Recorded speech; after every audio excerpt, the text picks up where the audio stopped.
नमस्कार दोस्तों, स्वागत है हमारे YouTube चैनल सेल्फ स्टडी में। पिछले लेक्चर में हमने बात कर लिया था कि किस तरह से पॉलिटिकल या फिर प्रशासनिक कारण थे जो 1857 की क्रांति को उदय करने में प्रमुख भूमिका निभाए। अब इस बार हम बात कर लेते हैं कोई दूसरा हमने वो लिखा था एडमिनिस्ट्रेशन के बाद इकोनॉमिक कारण। ठीक है, इकोनॉमिक ये दूसरा है। पिछले लेक्चर में आप देख लीजिएगा।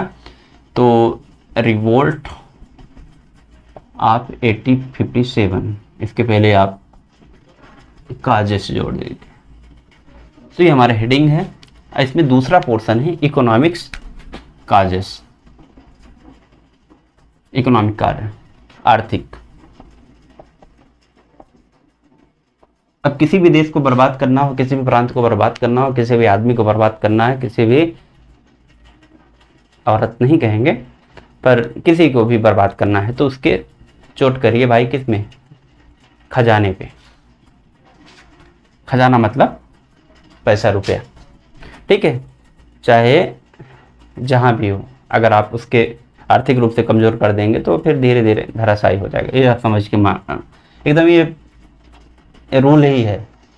तो वही काम भारत में अंग्रेजों ने किया। ठीक है, तो अंग्रेजों ने क्या कर रहे थे और उसकी वजह से क्या हुआ भारत में, 1857 क्रांति क्यों भड़क पड़ी, तो वहीं से आ गया। ठीक है, 1857 इकोनॉमिक काजेस की हम बात कर लेते हैं। तो सबसे पहले हम पता करते हैं, जानते हैं कि भारत जो हमारा है एक कृषि प्रधान देश है, एग्रीकल्चर बेस्ड। यहाँ पे प्रोडक्ट बहुत ज़्यादा हैं, चाहे खाने पीने के हो, खाने पीने खाद्यान्न, गेहूँ चावल सरसों बीज मक्का, सब ये सब खाने के भी बहुत सारे हुए। तो उस टाइम पे क्या हुआ कि अब यहाँ सब पॉइंट में आप देखते रहिए कि एग्रीकल्चर कंट्री है कौन? भारत। एग्रीकल्चर कंट्री भारत है। भारत में बहुत सारा उत्पादन होता है। यहाँ पे बहुत सारे लोग किसान हैं और किसान उत्पादन करते हैं और वो उत्पादन अब इतना आते आते हो चुका था कि अधिशेष, सरप्लस जिसको बोलते हैं, सरप्लस मीन्स जो हमारे खाने पीने के बाद बच जाती हैं चीज़ें। जैसे आपके यहाँ 10 क्विंटल हुआ, खाने में आपको 2 क्विंटल लगे, 8 क्विंटल आपका सरप्लस है। तो पहले क्या करते थे लोग, उसमें 2 क्विंटल रख लेते थे बीज के लिए, कुछ आस पड़ोस को दे देते थे, खत्म। या फिर उतना ही उगाते थे कि भाई यार 2 ही क्विंटल हम उगा लेते हैं, उतना खाएंगे, क्या करेंगे, फालतू में खराब हो जाता है। तो सरप्लस अमाउंट को, सरप्लस जो प्रोडक्शन है उसको यूज नहीं कर पाते थे। तो धीरे धीरे अंग्रेज क्या करने लगे, उसका उपयोग अंग्रेजों ने करना शुरू कर दिया कि हाँ जो भी सरप्लस होता था निर्यात कर देते थे, एक्सपोर्ट कर देते दूसरे कंट्री पे, इसको एक्सपोर्ट कर दिया। माल किसका? भारतीयों का। उगा कौन रहा है? भारतीय। मेहनत कौन कर रहा है? भारतीय। एक्सपोर्ट कौन कर रहा है? विदेशी। पैसा कौन कमा रहा है? विदेशी। दे इनको, भारतीयों को दे रहे हैं? नहीं दे रहे। समस्या यहाँ पे आ गई। तो एग्रीकल्चर कंट्री थी, सरप्लस था, तो उसको एक्सपोर्ट करने का काम करने लगे ब्रिटिशर्स, और भारत में क्या करने लगे, भारतीयों को उसमें कोई फायदा होता नहीं था। ठीक है, तो यहाँ से फिर धीरे धीरे क्या होगा, जब इनका एक्सपोर्ट कर देंगे धीरे धीरे वहाँ पे लोग कॉन्ट्रैक्टर बिठा देंगे, ब्रिटिशर्स बिठाने लगे कि तुम खेती करवाओ और ज़्यादा उगाओ, केमिकल का यूज करो, ये यूज करो। उसके बाद क्या होगा, वो जो मेन किसान होता, जिसका लैंड होता था, वो क्या बन जाता था लास्ट में? लेबर। समस्याएं हुई, परेशान होगा, मानसिक रूप से परेशान होगा, आर्थिक रूप से परेशान हो ही रहा है, शारीरिक रूप से तो हुआ ही है। तो लेबर लास्ट में बन गया। समस्याएं आएंगी, एक दिन भड़केगा ये ज्वाला। 1857 की क्रांति हमको नहीं भूलना है कि उसके लिए हम ये पढ़ रहे हैं। ठीक, एग्रीकल्चर कंट्री होने के कारण देखिए यही हमको मिलता है, किसान होने का एक फायदा। ठीक है, अब भारत में थोड़ी सी हम यहाँ पे चर्चा कर लेते हैं कि एग्रीकल्चर टैक्स, दूसरे सब पॉइंट की अगर हम बात करते हैं, भारत में अंग्रेजों ने क्या कर दिया था, 3 टैक्स सिस्टम लगा दिए थे। ठीक है, परमानेंट सेटलमेंट, महालवाड़ी, उसके बाद रैयतवाड़ी, रैयतवाड़ी, ये महाल। परमानेंट सेटलमेंट मतलब स्थायी बंदोबस्त, और महालवाड़ी और रैयतवाड़ी, इसको दोनों को यही बोलते हैं। परमानेंट सेटलमेंट में क्या होता था, एक जमींदार होता था, जमींदार को अंग्रेज बोल दिया करते तो तुम टैक्स लाओगे किससे, फार्मर से। अब फार्मर से ये कैसे भी करके लाता था, फिक्स रेट कर दिया था कि भाई हमको देना ही देना है, महीने 15 दिन में दे पाओगे तो ठीक है, नहीं दे पाओगे तो तुम्हारी लैंड जब्त कर ली जाएगी। फाइनली अगर नहीं दे पाता था, उतना प्रोडक्शन नहीं होता था, तो ये क्या बन जाता था, ध्यान दीजिएगा, लेबर। फिर महालवाड़ी, महालवाड़ी सिस्टम में भी एक क्या कर दिए जाते थे, महालवाड़ी मतलब एक क्षेत्र होता था, मतलब कुछ गांवों का एरिया हुआ करता था, विलेज एरिया, तो वहाँ पे महल कहा जाता था उसको। तो महालवाड़ी सिस्टम में भी गांव के मुखिया से, इसमें मुखिया से क्या किया जाता था, इसमें टैक्स वसूला जाता था। मुखिया किससे करता था, किसानों से, और मुखिया किसानों से करता था, यही मुखिया बाद में लंबरदार कहलाए।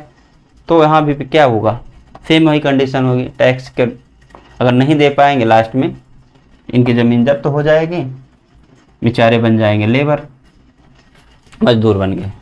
महालवाड़ी सिस्टम में ध्यान आपको ये रखना, परमानेंट सेटल में जमींदार होते थे, महालवाड़ी सिस्टम में मुखिया होते थे, ये या फिर लंबरदार, इनको बाद में बोल देते हैं, ठीक है। और रैयतवाड़ी सिस्टम में क्या हुआ कि रैयतवाड़ी सिस्टम ने साहूकार, साहूकार आप समझ रहे हैं कौन सा सिस्टम, कि रैयतवाड़ी में किसान इसमें भूमि का स्वामी होता था, ठीक है, और क्या करते थे, इसमें वो भूमि का स्वामी है और उसे टैक्स वसूला जाना है, और टैक्स उसको किसी तरह उगा के देना है, तो वो क्या करेगा, वो साहूकार के पास जाएगा। साहूकार मतलब लैंडलॉर्ड्स कह दें उस समय के, ठीक है। तो उनके पास जाएगा और यहाँ से ऋण आएगा, और ऋण आएगा तो लास्ट में बन जाएगा लेबर। तीनों कंडीशन में आप देख रहे हैं कि लेबर लेबर लेबर बन जाता है वो इंसान। तो ये हमारी व्यवस्था थी। अब लास्ट में ये अगर कोई अच्छा खासा किसान खुद खा पी रहा है, लास्ट में लेबर बन जाए, कितना दुख होगा। तो कहीं ना कहीं ये कारण बना कि बाद में इस व्यवस्था के तहत इन्होंने रिवोल्ट में ये भी भागीदारी बने, ठीक है। तीसरा पॉइंट हमारा हो गया, 2 पॉइंट हमारे ये हो गए, और तीसरे पॉइंट की अगर हम बात कर लेते हैं, क्या कि कृषि का जो है कमर्शलाइजेशन किया गया। कृषि का कमर्शलाइजेशन करने का ये उद्देश्य है, मतलब है कि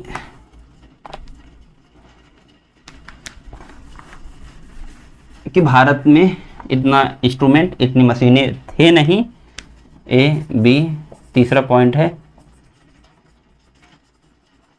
कमर्शलाइजेशन ऑफ एग्रीकल्चर, ठीक है। अब कमर्शलाइजेशन ऑफ एग्रीकल्चर अगर हम बात कर ले तो 1813 तक आते आते ब्रिटेन में एक औद्योगिक क्रांति हो गई थी, और औद्योगिक क्रांति के तहत वहाँ पे मशीनों से प्रोडक्ट निकालना शुरू हुआ। अब भारत में उस समय जो नकदी फसलें आज हम बोलते हैं, क्या क्या हुआ करती थी, जैसे कॉफ़ी, टी, सिल्क, ओपियम मतलब अफीम, ये भारत में जूट, ये सारे चीज़ें भारत में उत्पादित होते थे। तो इनका उपयोग क्या करने लगे, मतलब ये कमर्शलाइजेशन करती है, ये उगाने के लिए बाध्य करती है। नील बहुत इंपॉर्टेंट, ये उत्पादन करने के लिए, ये सब कमर्शलाइज प्रोडक्ट है, मतलब फसल है, इनको बाध्य कर दिया अंग्रेजों ने कि आप ये उगाएंगे। खाने पीने गेहूँ चावल ये सब कुछ नहीं उगाए, क्योंकि इनसे क्या होता था, ये एक रॉ मटेरियल के रूप में इनको यूज करते थे कौन, अंग्रेज, और भेजते कहाँ थे, रॉ मटेरियल इसको ब्रिटेन भेजते थे। जब ब्रिटेन भेजते थे वहाँ से फिर ये अगेन क्या बन के, प्रोडक्ट, फैंसी प्रोडक्ट बन के आता था इंडिया। ये अडर कॉस्ट समझिएगा। ये सारी चीज़ें भारत में कौन उगा रहा है, भारत के किसान।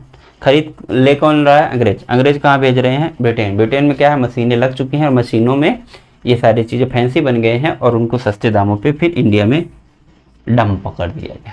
अब डंप करने से होगा ये कि जो भारत में जो लोग होते कौन, हाथ से बुनने वाले, कढ़ाई बुनाई और सारे लोग जो हैं घड़े बनाने वाले, सारे लोगों की कमाई गई।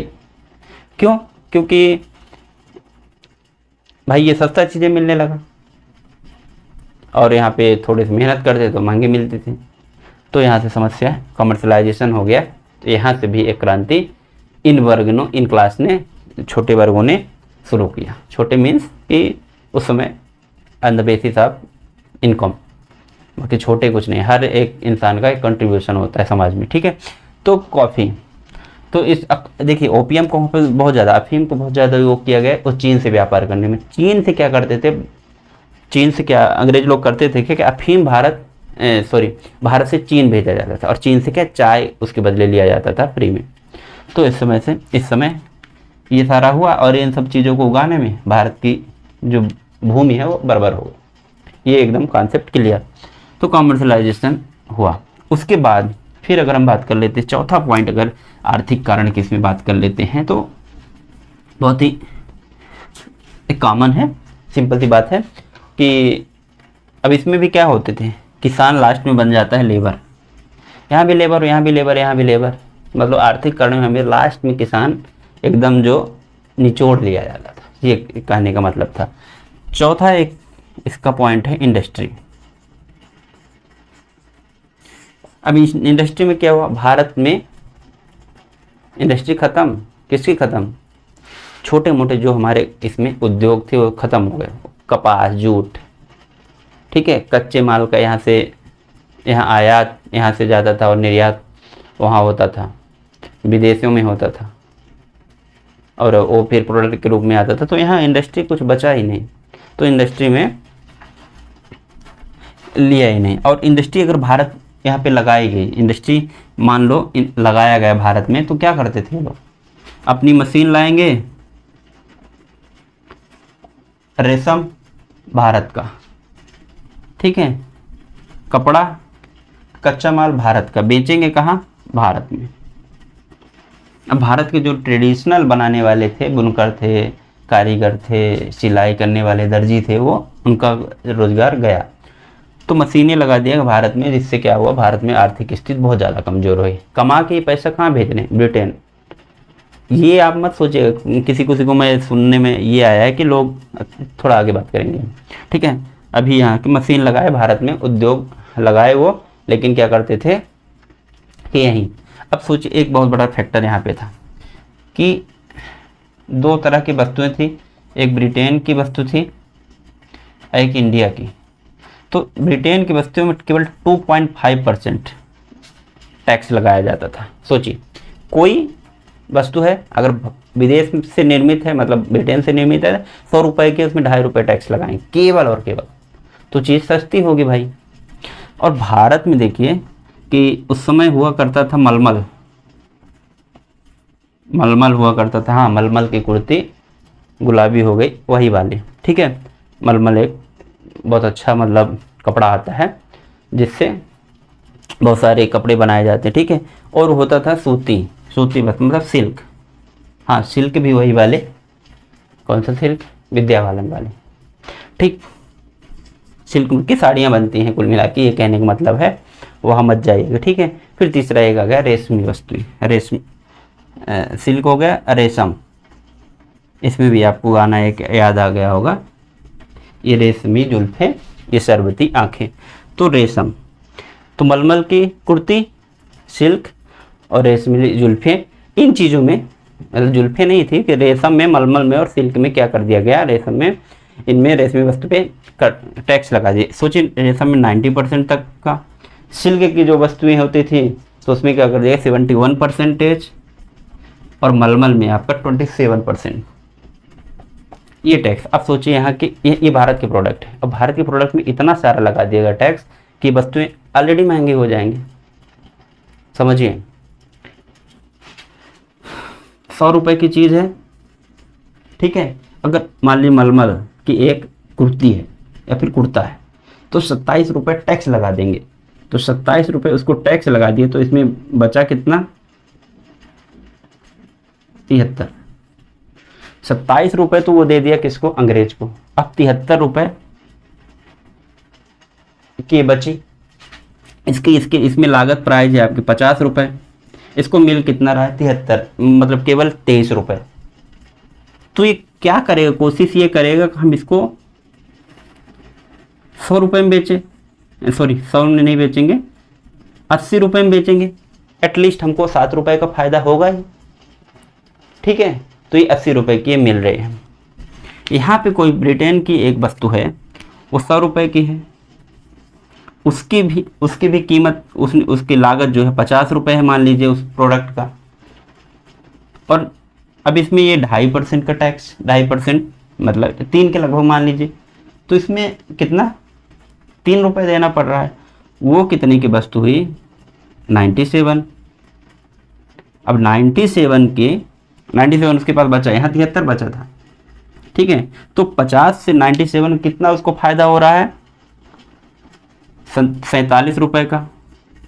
यहाँ कितना हो रहा था इसको 23 रुपये का मात्र, तो इसने 7 रुपये और बढ़ा दिया, 80 कर दिया था कि हमको 73 23 7 30 रुपये का फ़ायदा मिलने लगे। और इनको देखिए 50 रुपये के ये है, 50 रुपये का इनका लागत था। ठीक है, 50 में 47 रुपये अभी फ़ायदा मिल रहा है, समझिएगा 50 रुपये से अभी 47 रुपये का फ़ायदा हो रहा है इनको। तो अब ये क्या करेंगे, कि इसको चाहे ये 60 रुपये में भी बेचें, इसकी कीमत ये लोग चाहे 60 रुपये भी कर देंगे। ये 80 भारत वालों ने किया है, ये लोग 70 रुपये मान लो कर देंगे, तब भी इनको फायदा है। और लोगों को देखने में क्या लग रहा है कि 70 रुपये ही क्या है, 70 रुपये ही प्राइस है, उनकी भारतीयों की तो 80 रुपये, तो इसको लोग ज़्यादा खरीदेंगे। जबकि सोचिए 50 रुपये में ये है, 70 रुपये में ये बेच रहे हैं, 50 की इनकी चीज़ें 80 में बेच रहे हैं, और इसमें भी 23 रुपये तो दे चुके हैं भाई साहब, ये समझिए आप 27 रुपये तो ऑलरेडी दे चुके हैं उनको। ये लोग कितना दिए 3 रुपये, किसको फ़ायदा। तो यहाँ से ये नीति के तहत भारत को बहुत ज़्यादा कमजोरी हुई, भारत के जो बेसिक थे वो लोग कमज़ोर हो गए और लास्ट में ये भी लेबर बन गए। तो ये कारण हमारे बहुत ज़्यादा इम्पोर्टेंट था। ठीक है, फिर उसके बाद लास्ट में एक इन्वेस्टमेंट की अगर बात करें, इन्वेस्टमेंट, तो इन्वेस्टमेंट, अब बहुत लोग बोलते हैं कि भारतीयों अंग्रेज़ों ने भारत में बहुत ज़्यादा इन्वेस्टमेंट किया और आज हम जिस स्थिति में हैं तो उनके कारण है। तो भाई ये एक गलत फहमी थी, क्योंकि वो इन्वेस्टमेंट यहाँ पे कर रहे थे। इन्वेस्टमेंट कहाँ कर रहे थे, रेल, पोस्ट ऑफिस, और क्या हो गया, रेल हो गया, पोस्ट ऑफिस हो गया, बैंकिंग, ये मेन सेक्टर थे उनके इन्वेस्टमेंट करने का। तो केवल वो हमारे लिए नहीं कर रहे थे कि भारत वालों का डेवलपमेंट और भारत वाले खूब खुशी रहे ना, उनका केवल और केवल इंश्योरेंस मान लीजिए, बीमा। तो उनका कहने का, उनका इन्वेस्टमेंट केवल करने का मतलब उनका एक लाभ कमाना था। सोचिए ब्रिटिश गवर्नमेंट सीधे 5% प्रॉफिट की गारंटी दे दी थी, जो भी इन्वेस्टर वहाँ पे इन्वेस्ट करेगा उनको 5% की लाभ मिलना ही मिलना है, रेलवे में खासकर। तो इसलिए लोग इन्वेस्ट कर रहे थे, ये नहीं कि भारत के डेवलपमेंट, लोग अपना कमाने के लिए खूब कमाए भी, लूटे भी। तो पोस्ट ऑफिस, रेलवे और बैंकिंग में ये सब कर रहे थे। बाद में भारतवासियों को समझ में आया, फिर उसके बाद 1857 के विद्रोह सब कारण बने, ये एक कारण। एक लास्ट हम बात इसमें कर लेते हैं आर्थिक कारण में, कि अदर खासकर सैलरी, किसकी सैलरी, जो वहाँ पे सैनिक लोग काम करते थे। तो सैलरी में क्या होता था, डिफ्रेंशिएशन होता था, डिफ्रेंशिएट करते थे कि वही भारतीयों की सैलरी है कम, ब्रिटिशर्स की सैलरी ज़्यादा। तो हम पहले ऑलरेडी समझ चुके हैं। और एक तो आप यहाँ से मुद्दा समझ रहे होंगे। अब इसके बाद एक और लास्ट में हम कारण अपने से जोड़ देते हैं जी, कल्चरल, मतलब सांस्कृतिक कारण क्या थे, कि सांस्कृतिक तथा कल्चरल में क्या हुआ कि भारत के कल्चर को उसमें कमज़ोर कर दिया गया। मैंने पहले ही बताया, जो कुम्हार थे, ठीक है, उनको उनका रोजगार छीन लिया गया। जो डांसर थे उनका रोजगार छीन लिया गया, पेंटर थे उनकी रोजगार छीन गई। सारी चीज़ें कहाँ बनने लगी? मशीन में। और जो मशीन में बनने लगी तो भारत में इन लोगों का साहित्य, इन लोगों का देखिए कल्चर भी था ना एक हमारा, ये कला एवं संस्कृत का, द कल्चर एंड आर्ट की अगर हम बात करें, इसका आर्थिक पक्ष कैसे कमज़ोर हुआ? पेंटर की मशीनें पेंटिंग करने लगी, हाथ से वो नहीं बेच पाते थे। अब घड़ा बनाने वाला घड़ा नहीं बना पाता था, तो उनसे आर्थिक ये पक्ष मजबूत नहीं, कमज़ोर हुआ। और लास्ट में ये मजबूर हो गए लेबर बनने के लिए।